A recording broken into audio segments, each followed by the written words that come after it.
Menachot, Daf, Yudalet, résumé. À Shavuot, il y a un korban spécial qui vient de 2 moutons plus 2 pains.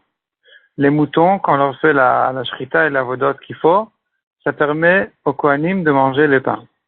Et là, se pose la question, si au moment où il a fait un mouton, donc il faut introduire encore une introduction, si il a eu une pensée de pigoule au moment où il a fait les moutons, de manger les pains demain, après leur temps, c'est donc pigoule. La question se pose dans le cas où il a pensé au moment où il a fait la shrita de mouton, que sur une des 2 chalotes, que sur un pain, de le manger demain.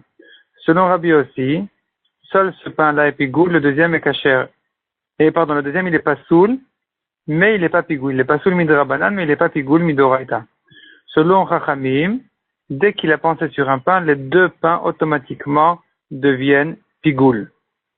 Ravuna a voulu apprendre de Rabbi aussi que selon Rabbi aussi, de même qu'une chala n'est pas pigoule à cause de l'autre, de la même manière, un membre du korban n'est pas pigoule à cause d'un autre.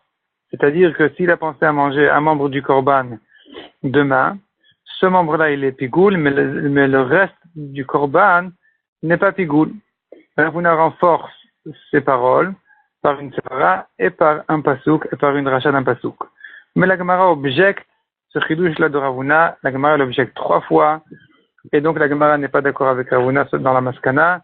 Rabbi Yochanan dit évidemment que, selon Rabbi aussi, dès qu'il a pensé de manger un membre du korban demain, tout le korban devient pigoule. Et la raison de notre Mishnah, où Rabbi aussi a dit qu'une chala n'est pas pigoule à cause de l'autre, et que par ailleurs, on a vu dans une braïta que selon Rabbi aussi, on peut associer un kazaït de 2 pains, donc on dirait que les pains sont 8 liés, alors que dans la Mishnah Rabbi aussi a dit qu'ils ne sont pas liés, et qu'un pain n'est pas pigoule à cause de l'autre. Et la Gemara résout ce problème en disant que dans les psukim déjà on a vu une contradiction.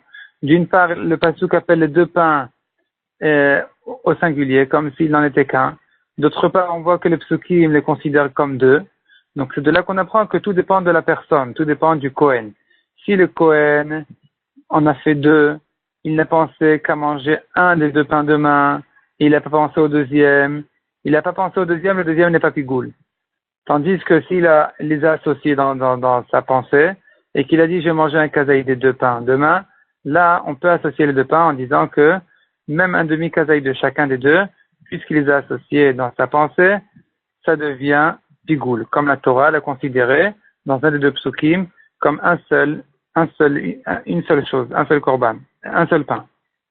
La Gemara ajoute, de même en ce qui concerne les pains qui accompagnent le korban Toda, ou bien les différents pains d'une mincha spéciale qui s'appelle minchat ma'afetano, là-bas aussi on a des pains différents, plusieurs pains, là-bas aussi selon Rabbi aussi, s'il n'a pensé que sur une sorte de pain, les autres pains ne sont pas pigoule. Ensuite, la Gemara rentre dans une sugya, dans une question, à savoir, celui qui a pensé à manger un demi-kazaït, qu'un seul demi-kazaït demain, au moment d'une avoda, comme au moment de la shrita, et au moment de la zrikat adam, où il a jeté le sang misbeach, il a pensé à manger encore un demi-kazaït, donc il n'a pensé que sur un autre demi-kazaït, de le manger demain. Est-ce que ça s'associe ou pas? On a 3 avis sur cette question-là. Premier avis qui dit que seule la shrita et la zrika s'associent, mais les 2 autres avodas du milieu qui sont la réception du sang et la holacha, d'amener le sang misbeach, ne peuvent pas associer un demi-kazaït dans chacune de ces 2 avodotes-là. Ça, c'est un avis. Deuxième avis qui dit que toutes les avodotes s'associent. Troisième avis qui dit qu'aucune avoda ne s'associe avec une autre avoda. C'est-à-dire que s'il a pensé à un demi-kazaït sur une avoda, au moment où il a fait une avoda, et encore un demi-kazaït au moment d'une autre avoda, ça ne s'associe pas. La Gemara a voulu résoudre la contradiction entre les braïtas en disant que selon Rabbi, il n'y a pas de, selon Rabbi qui dit que si au moment où il a fait un des 2 moutons de Shavuot, il a pensé à un demi-kazaït, et l'autre mouton, un demi-kazaït de le manger demain, eh bien Rabbi a dit que c'est cachère. Donc on voit que selon Rabbi, les différentes avodotes ne s'associent pas. La Gemara repousse que le Rabbi n'a parlé que d'un cas où il a pensé au moment d'un demi-matir, un seul mouton sur deux, qui sont les deux ensemble qu'un seul et même matir du korban.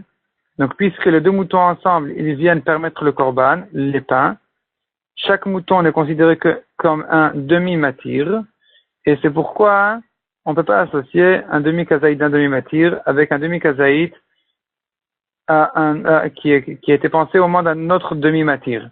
Tandis qu'un demi-kazaït au moment d'un matir entier, d'une avoda entière, avec un demi-kazaït d'une autre avoda entière, là, ça peut vite s'associer. Et la Gemara se prolonge pour prouver qu'il n'y a pas de preuve de Rabbi à notre cas.